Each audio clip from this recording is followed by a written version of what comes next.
One of the things that the UpTake does a lot of is live streaming, and this is an area that is sort of like voodoo these days. It's an art and a science at the same time, because you're dealing with so many variables. The big variable is always in the field and your internet connection in the field. And you need, if you want to get into the numbers, you want to have, it's not so much what your download speed is in the field, it's your upload speed. And these are the things that the internet companies don't advertise real heavily. It's not the thing on the top of the list. When they say 7 megabits per second down, but it's 8 kilobytes per second going up, or 800 kilobytes per second going up. We want as fast of an up speed out in the field as you can.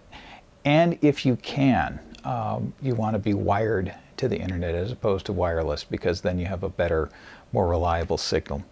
Now, we use a service called Livestream, used to be called Mogulus, and generally you want about 500 to 800 kilobits per second going up, although you can do it at as low as 300. Our service called Livestream is, the nice thing is it's all dependent upon a browser, and so there's no real software you have to install on the computer, and it's cross-platform. That's all very, very cool. The downside is it's a browser and you're punching buttons that are on the internet, and so this gets to be a little bit hinky for some people. But what we've found is if you have a camera with a FireWire port out, that's the important thing, and you connect it to your laptop and you got a reasonably good internet connection, you can get a picture back. But the most important thing actually about video live streaming is not the video. It's the audio, especially when you're doing events like we are. If we were doing car racing, they'd be more interested in the audio, but we're doing where people are talking, and most of the information actually comes through in talking. So we recommend to people that they focus on the audio when setting up stuff. That means maybe spending a little bit of money to get microphones for their cameras, or finding out if they're going to an event how to plug into the PA system so you're not recording the microphone, the audio coming off of speakers, 500 feet away or something. And there are ways to do that. There's little boxes that can help the cameras with that. But once all that is done, you got to feed it into the laptop, and that can be done either through the FireWire cable or it can be done through a separate cable, and Livestream lets you do both ways like that. The other thing that we found in the field is not to get things too complicated. The Livestream thing gives you all these gadgets that you can do, and you can put graphics and everything else. You can use another program called Cam Twist to add things to it. Keep it simple.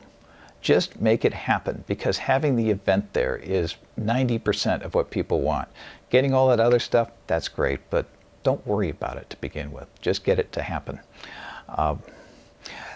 The live stream program that we've been using lets us get it, not only just live stream it, but record it afterwards. And that's actually really important, because most people can't make it to a live event. And so it can record right into the server, and right as soon as we're done, within minutes, we can hit a button and it will continue to loop on the embeddable player that live stream is on. That's really cool. But here's the other nice thing. We can go in and download that video as a flash file, edit it, and put it up on other services such as Blip and YouTube and whatnot. And we expanded the experience, because the one important thing we've learned about our website is that we really don't live on our website. We live on all of these other services, the syndication of our video to Blip and YouTube and Rever and MySpace and Facebook and all those places. That's where people find us. So an important lesson when you're figuring out what you're doing on the internet is realizing that your web page is just one place where people find your stuff. You've got to go to where they want to find your stuff, and that could be any one of those services.